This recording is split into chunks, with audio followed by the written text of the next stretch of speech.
po ng mga hindi ko nabati, pagpasensyahan nyo na po muna at simulan na po natin. Huwag na natin patagalin mga kababayan. Unahin muna natin itong mga pahayag mga kababayan ng isa pong vlogger din at isang syempre magaling na journalist mga kababayan na si Mike Abe. Pakinggan natin yung kanyang mga pahayag hinggil po dito sa kanyang napapansin mga kababayan dahil itong si Remulla wala talagang maayos na pagsagot doon po sa kanyang press con at ang kanyang sinisisi mga kababayan, ang kanyang tinuturo na magsalita ay ang Pangulong Bongbong Marcos Jr.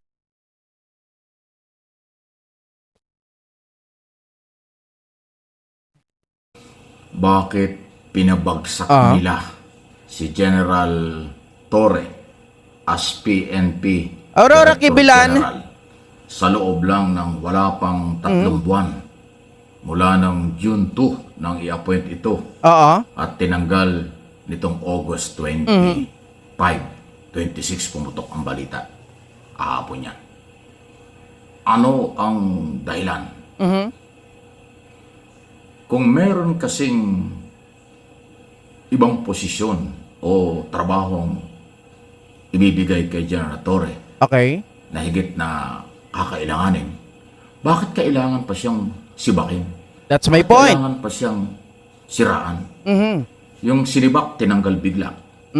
Yan yung sinasabi ko mga ka-GPnatics na hindi maintindihan ng iba kaya nagagalit sa akin dahil sabi kong ganon, yung tao mahusay.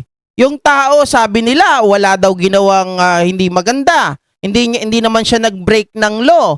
Wala namang tinapakan mga kababayan o kaya naman ay masamang hindi naman ito na-involve sa corruption. So bakit tatanggalin? 'Di ba? Yung pagpapahiya sa kanya, okay lang tanggalin. Nasa maayos na paraan. Kung halimbawa meron naman talagang nakalaan para sa kanya, mga kababayan, hindi dapat ganon. Yung pamamaraan ng pagsibak sa kanya or pagtanggal sa kanya. Pwede naman sana na pinag-resign muna, 'di ba? Tapos saka bibigyan ng panibagong posisyon. Ganun po yung gusto kong mangyari. Sana, mga kababayan. Subalit hindi po naging parang kahiya-hiya yung dating ng ginawa nila kay General Torre. 'Di ba? Nakita na lang natin biglang sumabog, biglang pinalitan tapos ayan na, mga kababayan, yung pumalit sa kanya ay pinag-oath na kaagad. Yung siraan ay yung sinasabing hindi sumunod sa may kaugnayan sa NAPOLCOM at sa DILG. Hindi sila nagkasundo. Hindi ba paninira yan? Pwede naman pag-usapan. Sabi nga ni General Torre, nagkaayos na sila pero naging ground pa rin yun para sibakin. Exactly. Pangit yung way ng pagkakatanggal sa kanya, mga kababayan. Ang dating mga ka-GPnatics ay parang walang karispe-respeto. 'Di ba? Mga ka-GPnatics, pero mamaya pagkatapos po ng pagpapahayag ni Mike Abe ay malalaman nyo na ang tunay na dahilan mga kababayan. Di umano doon sa balita na si Remulla ang lahat na may kagagawan dahil nga po mga ka-GPnatics merong something na parang talagang yung ego nila mga ka-GPnatics ay nayari or naapakan nitong si General Torre. So sa ayaw at sa gusto ng mga taong gumawa, si Torre ay sinibak. Si Torre ay winasak. Correct. Si Torre, General Torre, ay pinabagsak sa pwesto. Say goodbye to switching prescriptions. Nako naman. The smart Zoom Ang reading bilis will naman. adjust automatically to your vision. Yan. Ano ang dahilan? Kung bibigyan nyo ng trabaho at kailangan nyo, bakit kailangan pansirain ng isang tao? Correct. Pwede namang maging suabe o smooth ang kanyang pagre-resign nang hindi biglaan. Guys, hindi po tayo nag-iisip ng negatibo, Alan Cruz, okay?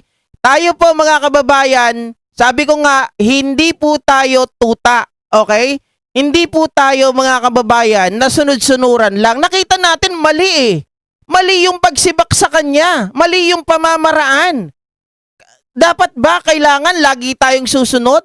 Mga ka-GPnatics, ako I've been there a lot. Diba? I've been there for many times sa tananang buhay ko na ako po ay nag-exercise ng magandang trabaho, ginagawa ko ng malinis, ginagawa ko po mga kababayan ng lahat ng makakaya ko to help the company, but unfortunately, merong mga tao na kumakalaban. Now, mga kababayan, same nang nangyayari ngayon o nangyari kay General Torre. Siyempre, masasaktan ako dun eh. Mali yung paraan ng pagtanggal sa kanya. 'Di ba? Hindi mo kailangang ipahiya yung tao. Mga kababayan, pwede naman sana sa magandang paraan. 'Di ba? Salamat, Mama Leticia Fernando ha, sa pag-share po ng blessing at sa pag-gift ng membership. Thanks so much. Saan? Sa tamang pagre-resign. Oo. Di ba? Pwede namang resignation Tama. para dahil sa bagong posisyon. Pwede namang kausapin ng maayos at hindi biglaan. Hindi yung nalaman ng taong bayan na meron ng order, wala man lang warning. Correct. Hindi na pag-usapan ng ilang oras Oo. o araw man lang na pwede siyang mapalitan. Walang ganun. Bigla-bigla na lang merong order na siya tinatanggal na. So, yan ay isang marahas Oo. na aksyon. Pero pinanindigan ng gobyerno. So, ano yun? Ngayon, kung bibigyan ng bagong posisyon, bakit kailangan pansiraan? Oo. Pwede namang marami namang paraan. May kasabihan tayo, pag ginusto, marami Ma'am Wilma. Pag ayaw, maraming dahilan. Correct. Kaya ako naniniwala, personal na opinion ko ito. Kung oopera nyo ng bagong posisyon at yun naman ang aking nakuhang impormasyon, bibigyan ng ibang posisyon, Oo. ay talagang pag-iisipang mabuti yan kung tatanggapin pa hindi. Kung bibigyan nyo ng posisyon, dapat maayos ang pagkakaalis. Smooth Yun lang naman ang gusto natin, 'di ba, Sir Mike Abe? Smooth.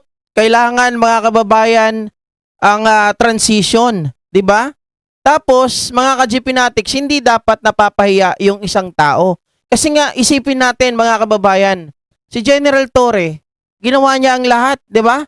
Sinagupa niya yung malalaking tao. Although, yan ay trabaho ng isang pulis. Pero ang tanong kasi, kaya ba ng ibang mga pulis na hulihin si Digong? Hulihin si Kibuloy?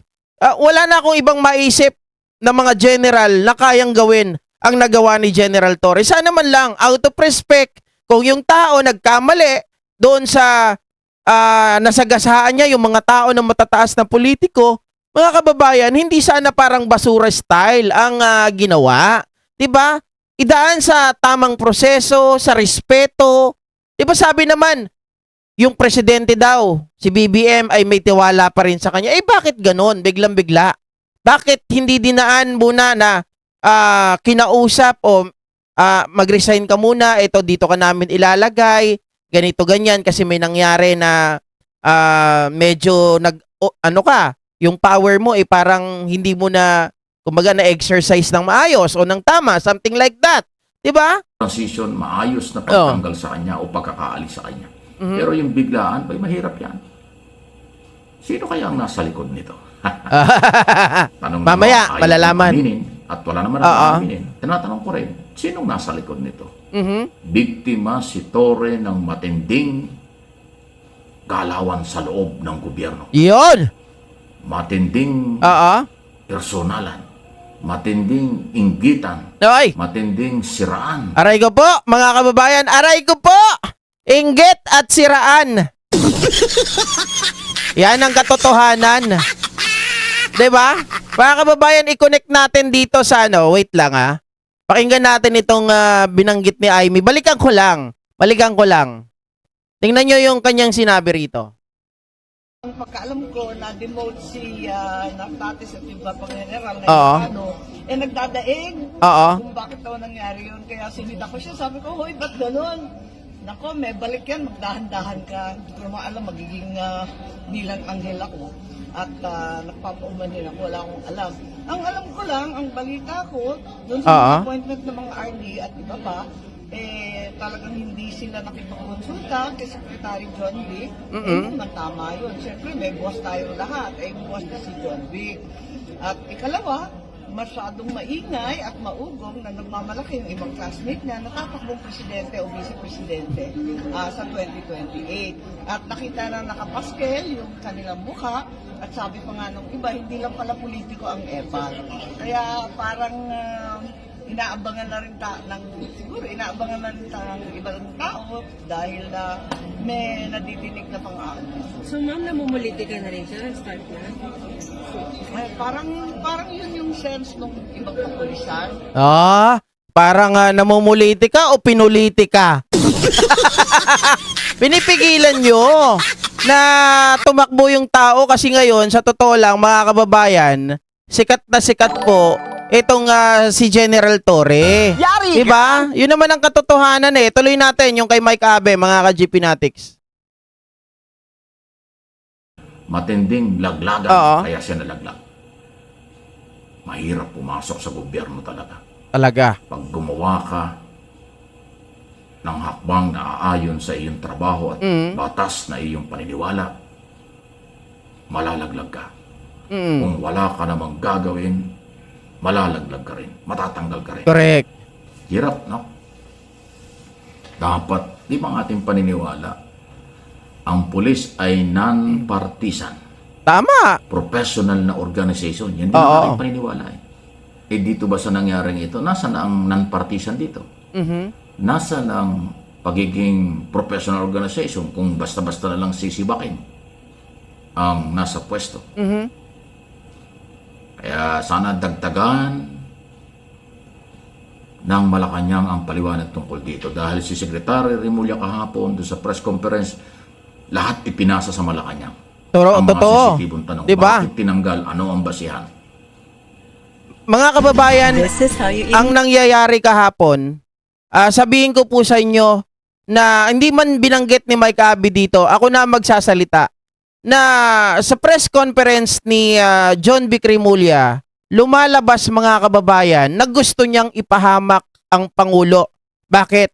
Lahat ng sensitibo na mga question, mga kababayan, hinggil sa pangyayari na to, ay itinuturo na ang sasagot at makakasagot lang si PBBM, mga kababayan. Parang inilagay niya sa hotspot itong si PBBM, mga kababayan. Inilagay niya sa hot seat na ito ang sasagot sa mga pangyayari na pagkasibak kay General Torre. Na yung tao, mga kababayan, kung tutuusin, wala naman kinalaman. 'Di ba? Pero yun na nga, sabi ng iba, bakit sinunod ng Pangulo? Bakit siya nakinig kay John Vic Remulla? 'Di ba? Kung kasi ito ay sabi nila discretion pa rin ng Pangulo, mga kababayan, ang pagpapalit. Pero bakit ganon ang kanilang pamamaraan? Sabi ng iba, nahihinaan daw sila kay PBBM. Ako, nakikita ko dito, mga kababayan, tama yung sinasabi ni Mike Abe na politika, itong si General Torre kinainggitan, mga kababayan, at the same time, malalaking tao ang mga nabangga nito dahil nasagasaan yung mga bata-bata nila. Diba? Oh. Sabi niya, ang Office of the President ang nag-decide yan. Ang Pangulo lang ang merong kapangyarihan para palitan yan. Ang daming tanong na ipinasa sa Malacanang. Hindi man lang sinalo ni Secretary Remulla si Irene. Pangulo Marcos. Hindi rin niya sinalo si General Torre. Totally ang ginawa ni Remulla, announcement lang na tinanggal, pinalitan. Kagad-agad nagpanumpana siya na susunod. Parang kudita yung ginawa eh. Announcement na tinanggal, pagkatapos meron agad kapalit. Walang explanation malinaw kung bakit tinanggal. Tapos umiwas pa nga sa tanong at ipinasa sa Pangulo. Yun. Diba? Ang isyu. Hindi sinasagot ng derechahan yung tanong. Ipinapasa sa Pangulo, mga kababayan. Which is, yun ay delicates. Napakadelikado, mga kababayan. Napaka-sensitive nung mga tanong na yon na dapat si John Vic na lang ang sumagot. Bakit yung Pangulo pa ang gustong pasagutin, mga kababayan? Parang, ang gusto mangyari sa bibig manggaling ni Presidente, para kapag halimbawa nagalit ang taong bayan, kay Presidente magagalit. Imbis na dapat sa kanila magagalit, umiiwas sila sa galit ng taong bayan. Inaantay, tinuturo ang Presidente. Di ba dapat ang Cabinet Ay, kalaluwag. Secretary, by the authority of the President, dapat anuman ang problema ng iyong departamento, akuin mo, panagutan mo, huwag mong idamay Dapat. ang Pangulo. Huwag mong ipitin ang Pangulo. Oo. Isalba mo ang punong ehekutibo, ang Pangulo. bilang Cabinet Secretary, Office of the President. Yun ang aking paniniwala. Pero dun sa aking nakita at nadinig at aking personal assessment, personal na opinion, hindi isinalba ni Secretary. Sa halip, ipinasa niya ang lahat ng tanong at lahat ng aksyon at desisyon. Guys, pahingin naman ng konting like, pabutin lang natin kahit 500. Okay na yon. Thank you so much. Aba, bakit ganon? Oo.